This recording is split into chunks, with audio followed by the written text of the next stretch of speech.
Peace out and thumbs up mga idol, no? For today's vlog, magpapalit tayo ng inner sprocket, no? Papalit natin ng 14 at dahil tayo naka 13, no? At saka sabayan na natin ang paglilinis ng kadena mga idol. So, let's go! So, ito na mga idol, umpisa na natin ang pagbaklas ng inner sprocket, no? At tatanggalin ko muna itong sprocket cover niya mga idol, no? Allarens type na at alloy type na rin po yung cover niya. Wala na yung stock natin mga idol.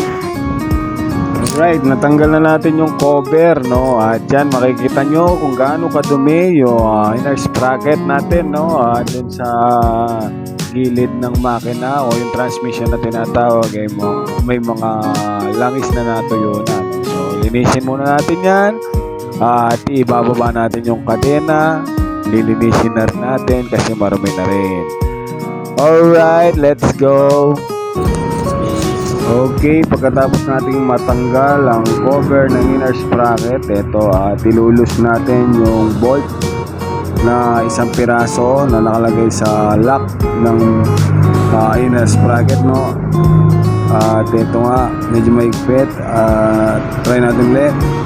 Ayun, no? Ayun. Make sure na matatanggal natin yan para may baba natin yung inner sprocket natin mga idol, no?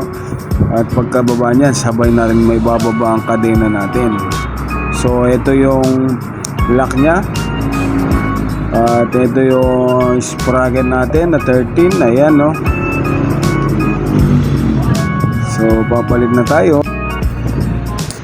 So meron tayong inner sprocket na 14, ayan, no? At meron din tayong 15. So ibabalik natin sa 14 mga idol, no? Kasi daily use natin ginagamit.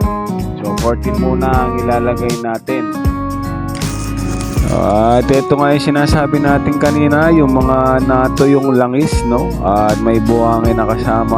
Ito, lilinisan natin ng gasolina at sabayan ng sipilyo para matanggal yung libag o yung nato yung langis sa ating inner sprocket, no? Ito yung mismong transmission niya, ito yung nagpapaikot sa mismong sprocket. Ayan, isin natin na mausay at mamaya babandawan natin ng tubig yan mga idol.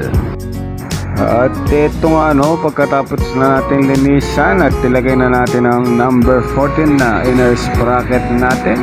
At ito nga, kulay gold pa, RT brand. So ilagay na rin natin yung lock at yung bolt. Ayan na sila, oh. So make sure na nakalock muna yung lock natin para ma-bolt na natin yan, no? At hindi naman pwedeng pumasok yan kung hindi natin mailalak muna at mailagay ang bolt mga idol, no? Okay, pagkatapos na natin mailagay ang inner sprocket, kailangan nating luwagan yung bolt dito sa swing arm, no? Para ma-adjust natin yung kadena. Ayan, no? So nagpalit tayo ng 14 na dating 13, kailangan natin luwagan yan para mailagay natin yung kadena, no?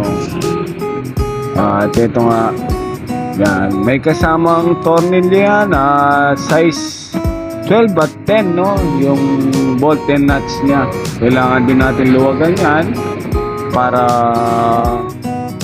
ma-adjust natin yung kadena, no mga idol. At ito nga, huwag na natin ng kadena at nalinisan na natin. So ilagay na natin yan. So dali lang naman ilagay yan. At ipas muna sa ngipin ng mga sprocket natin. At hayaan natin naka-neutral yung sa inner sprocket para umikot palabas ang kadena ng mga idol. Kahit sino naman kayang gawin ang mga ganyang proseso, no? At kailangan nating matuto para makamenos ng kaunti sa mga pinapagawa natin. Kung kaya naman, ika nga nila gawin natin.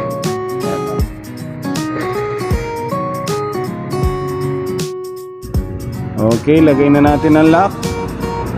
Yan, sa likuran.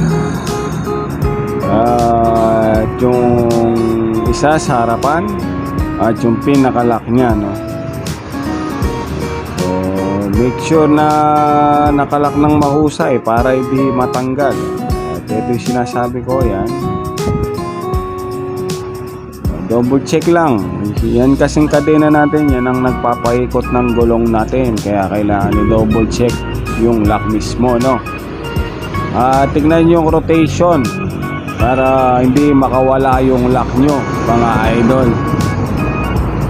So, ayan. Yun, nakalock na. Okay, eto na. At mag-adjust na tayo ng kadena. Napapansin yung swing arm natin, may mga marka yan para may adjust yung kadena, no? At isang bolt at isang tornilyoan. So make sure yung guide na magiging parehas ng magkabila para hindi matakaw sa upod ng gulong, no? Ibig sabihin dito, dapat talagang parehas sila sa mark guide niya, no, mga idol. So ayan, mapapansin nyo itong tinuturo ko yung mga mark guide ng swing arm natin. So kung 5 yung bilang ko dyan, 5 rin yung sa kabila, no? Para yung gulong natin parehas na parehas yung upod niya, mga idol. Alright? Okay, tapos na tayo mga idol. At sana nakatulong tayo sa mga kapwa nating motorista. Dyan nga, oh. Peace out mga idol. Ride safe sa ating lahat.